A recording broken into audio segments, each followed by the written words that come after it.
we'd like to introduce you to a delicious new member of our meatball family. Presenting the salmon ball.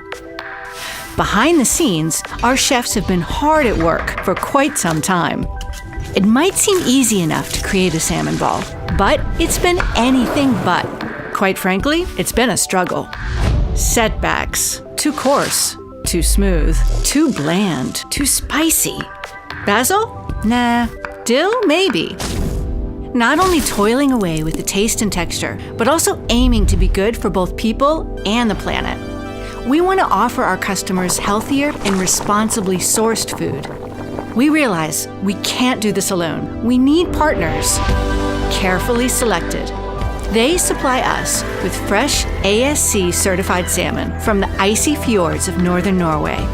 Sustainability is as important for them as it is for us. We hate letting good parts of this beautiful fish go to waste. Another struggle. How can we get the most out of it? More setbacks.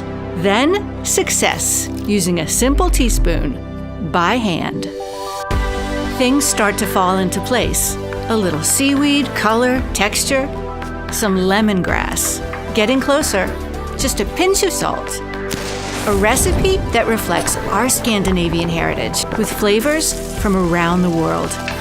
Together with our partners, we're actually really proud to present this tasty little eat ball. Eat better, think sustainable. Let us serve you the salmon ball.